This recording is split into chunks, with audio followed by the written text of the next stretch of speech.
apprécierez dans ces documents et ce que vous, par exemple, pouvez ne pas apprécier. Le bon, le positif et le négatif entre les deux. C'est pas vous compliquer, monsieur. Ça devait être la pensée de quelqu'un d'autre. Et quand on donne une pensée, on peut mettre des guillemets. Être avec le professeur, il y a une forme de commentaire, je pense que... Tous les professeurs nommés.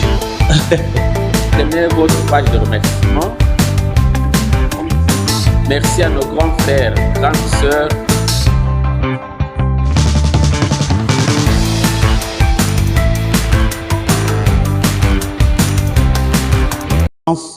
Et pour le temps que vous consacrez à l'évaluation de ce travail.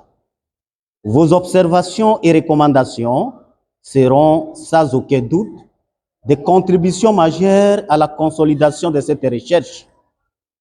Nous tenons particulièrement à exprimer notre profonde gratitude à notre directeur, le professeur ordinaire Émile Bongeli, et notre co-directeur, le professeur Edienne, pour leur encadrement.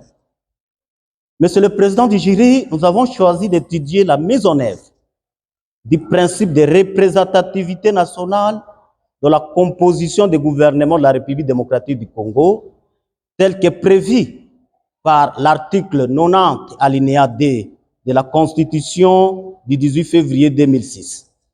Ce principe fondamental pour l'unité nationale vise à assurer une représentation équilibrée des provinces, la promotion de la parité entre les sexes, l'inclusion des catégories sociales vulnérables et l'efficacité de l'action publique. Notre étude s'est concentrée sur la période allant de 2019 à 2024, couvrant d'abord le gouvernement Ilunga Ilukamba, formé au sein de la coalition FCC-CACH, après les résultats inédits des élections générales du 30 décembre 2018, sur la nécessité de refléter la diversité sociale et territoriale au sein de l'exécutif national. Mais ils divergent sur les méthodes d'évaluation. Certains insistent sur les critères formels légaux, tandis que d'autres privilègent une approche empirique centrée sur les pratiques politiques et la gestion des coalitions. Cette combinaison de perspectives a enrichi notre cadre d'analyse et permis d'articuler théorie et réalité empirique.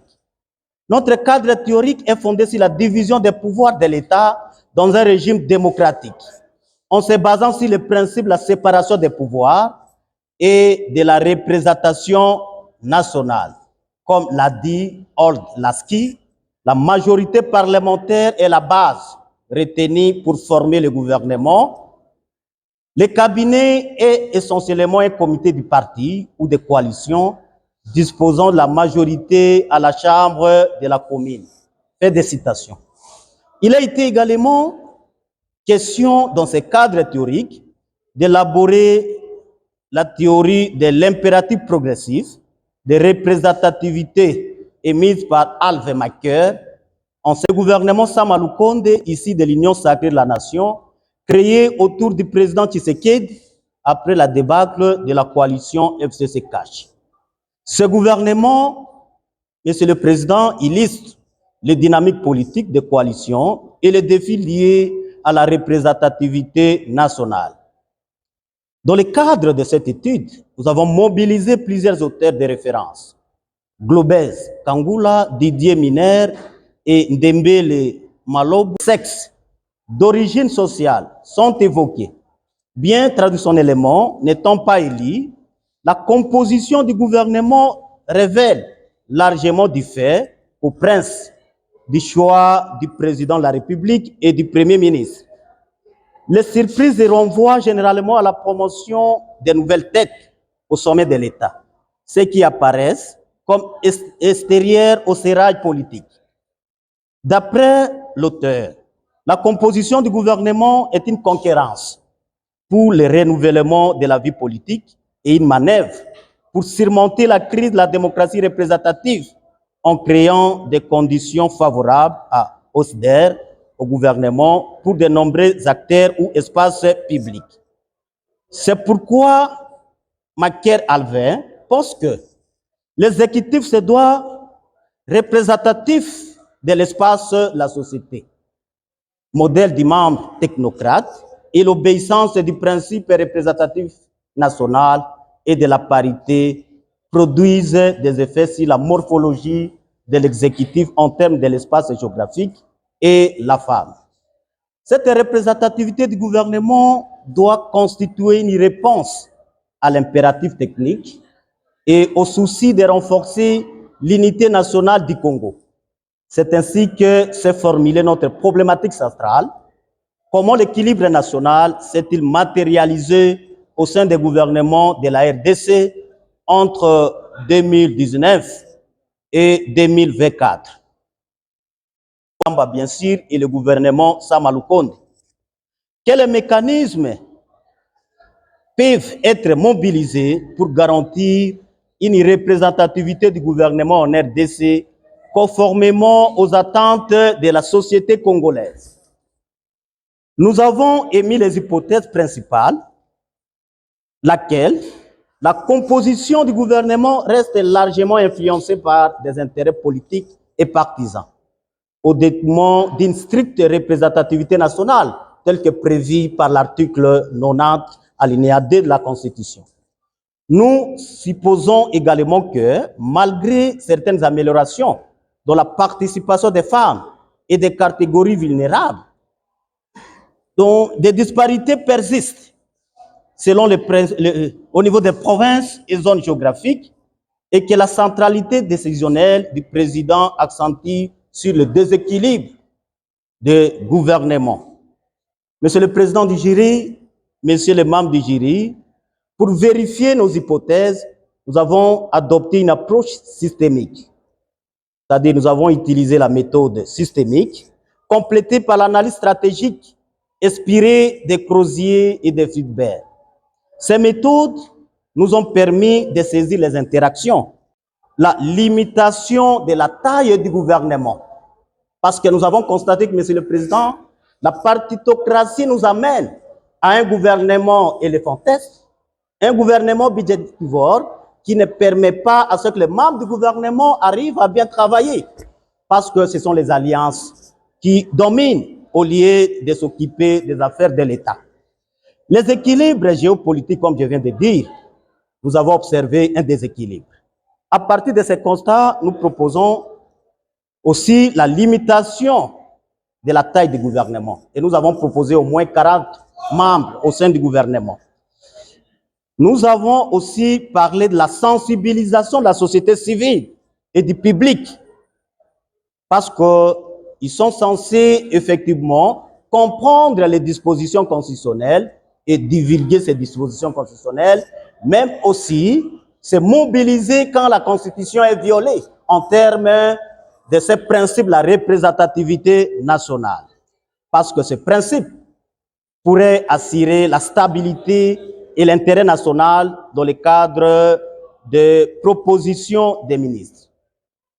La considération de la représentativité nationale constitue un enjeu majeur et un défi pour le Congo-Kinshasa.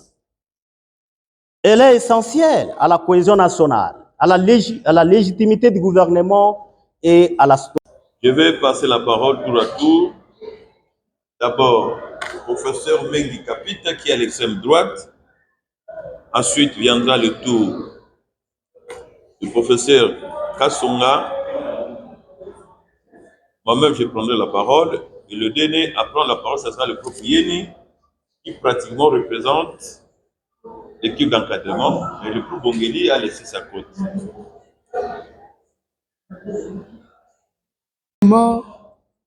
Qu'on dise l'essentiel de ce que l'on est, non pas pour se vanter, mais pour que vous compreniez pourquoi j'applique scrupuleusement le principe selon lequel trop parles-tu. Le sujet, d'abord, de par sa nature, est original. Représentativité, j'avais remis un jour ici à mon collègue, le professeur Njoli, qui était avec lui dans un jury, la prosopographie. L'étude qui étudie les membres que le gouvernement met, les membres qui participent au gouvernement d'un pays, de Romains jusqu'à ce jour. Quand je vois ça, Vous avez bien choisi. Vous avez bien choisi. On a lu ou on n'a pas lu le texte. Ce n'est pas pour me vanter, il est quand même important, c'est vraiment que je dise que même si on n'a pas le doctorat, on peut refuser d'être contrôlé. Alors voyons Van Marcel. Van Marcel a travaillé ici. Il a posé la question des docteurs, même vous, Gilon, même vous, Malingro, qui peut m'apprendre moi? 51 ans, maintenant c'est 51 ans depuis que j'enseigne ici. J'ai lu le travail de représentativité du gouvernement. Messieurs, Monsieur le Président, ne souriez pas. Écoutez-moi, Monsieur le Président. Oui, oui. Quand je vous dis que si je ne pose pas une question, vous devez me comprendre. Je vais dire une chose ici. Et je peux me refuser de poser une question pour la bonne et simple raison que j'ai, le soir, quand on programme le gouvernement, Lumumba, on nous donne toute la composition de ce gouvernement et dans la même classe, j'étais avec moi, son copain, la représentation, mon condisciple. Alors, quand je vois ça, je suis très content que le sujet soit original. Comprenez ça aussi.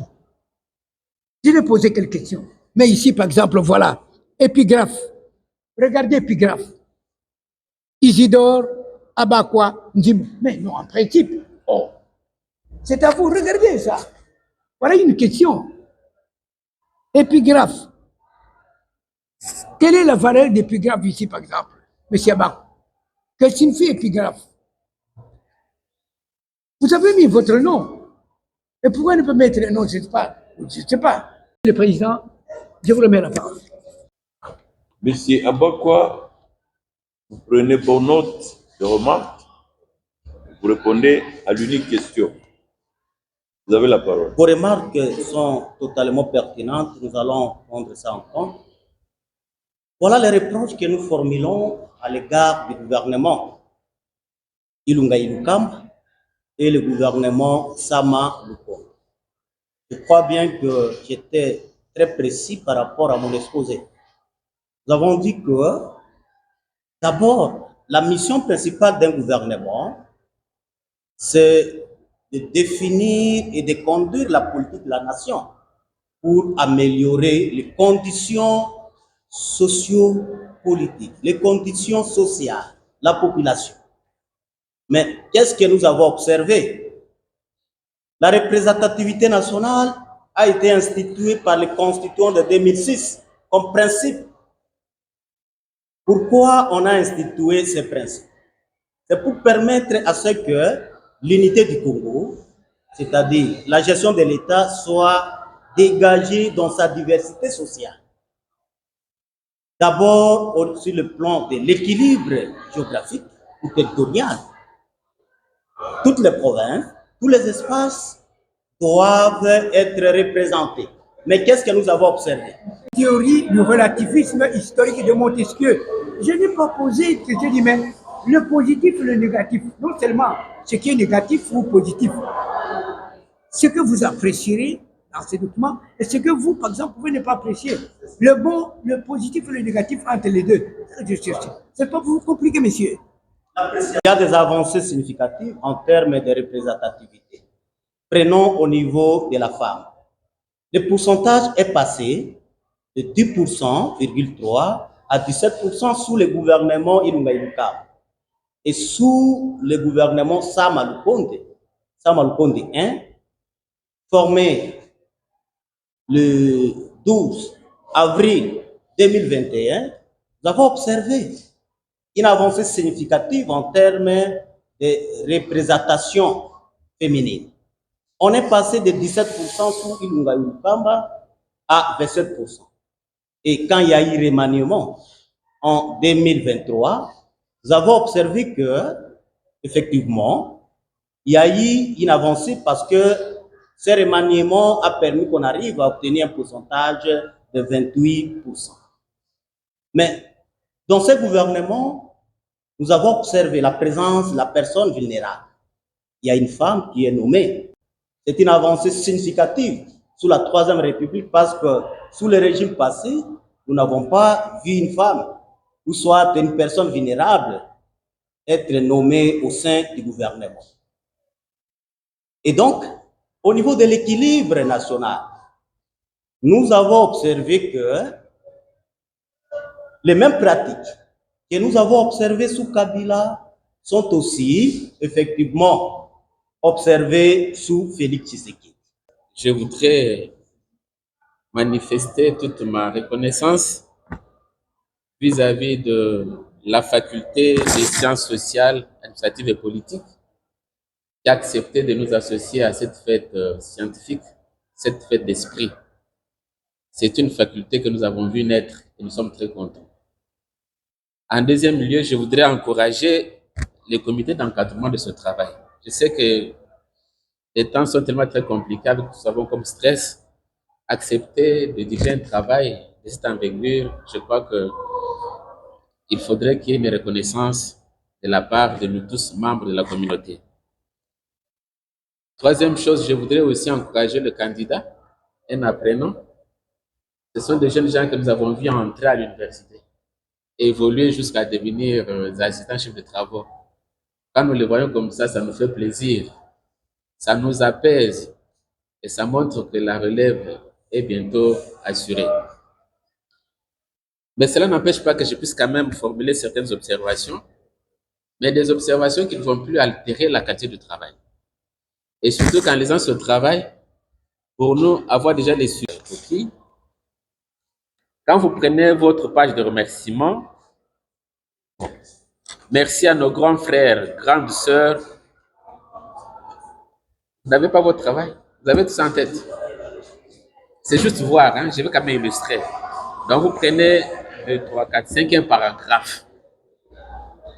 Merci à nos grands frères, grandes sœurs. Et le mot qui suit là, c'est quoi?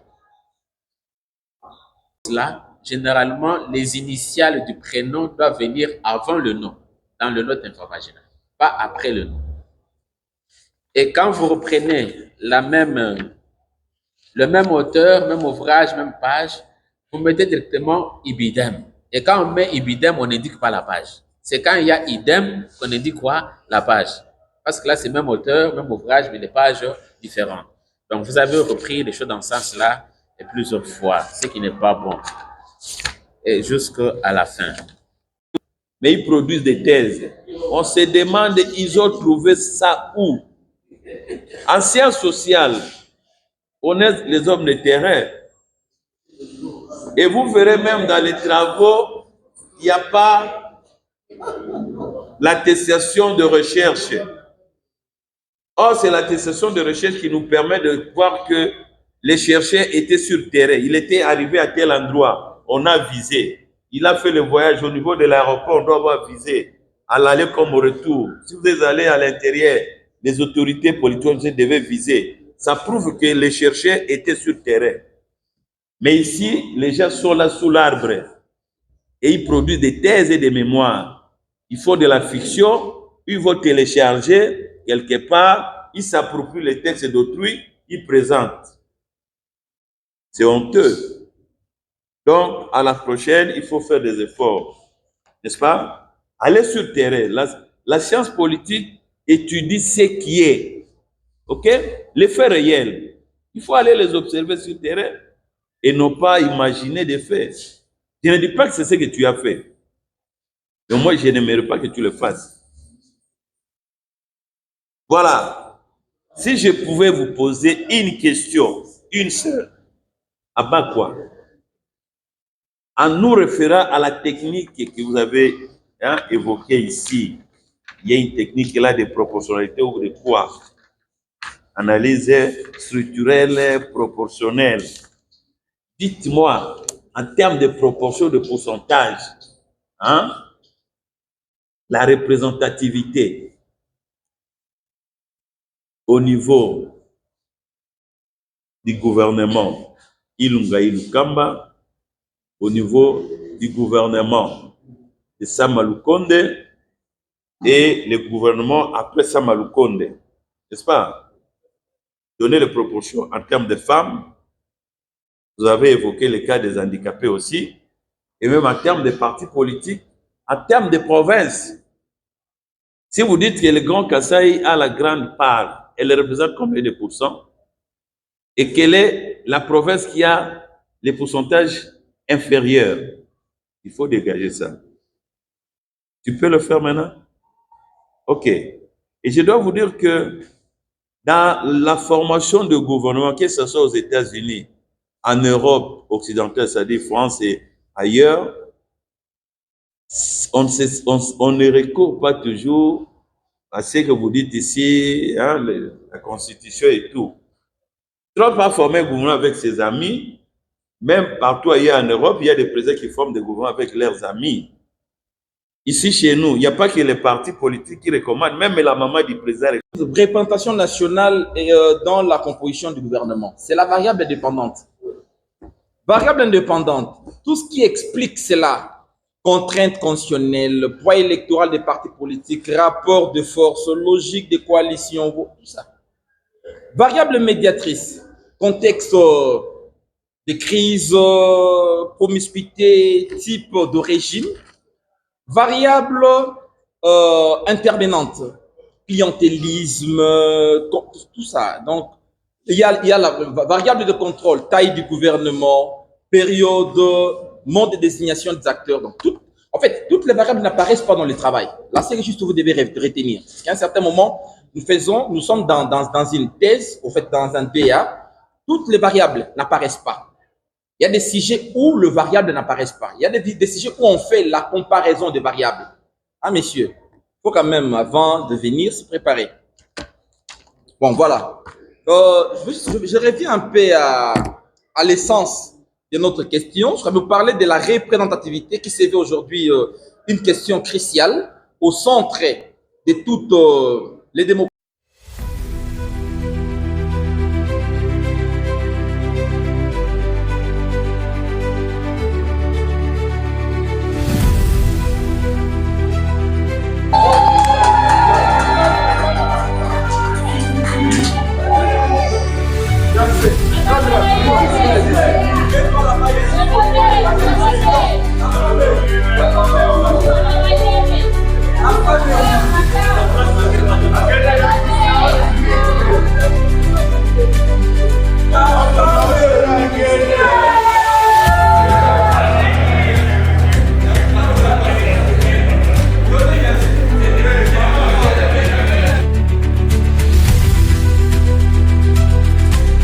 Bonjour messieurs.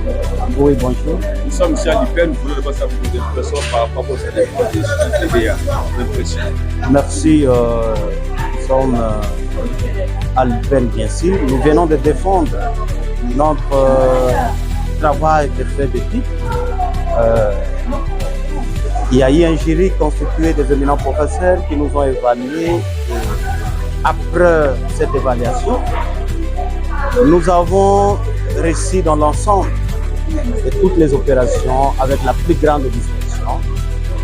Je remercie d'abord Dieu, créateur du ciel et de la terre, qui nous a donné le souffle, qui nous a permis, n'est-ce pas, de réaliser ce travail. Nous remercions tous les professeurs qui nous ont encadrés, tous les assistants qui nous ont encadrés, tous les chefs de travaux qui nous ont encadrés. Grâce à eux, aujourd'hui, nous obtenons le diplôme d'études approfondies. Nous pensons que cela n'est qu'une étape. Nous voulons actuellement embrasser notre thèse, c'est-à-dire la dissertation de notre thèse, qui va nous permettre davantage de renforcer la question sur la représentativité nationale au sein de la composition. En résumé un peu, on peut retenir quoi par rapport à votre décision? Nous avons abordé la représentativité nationale.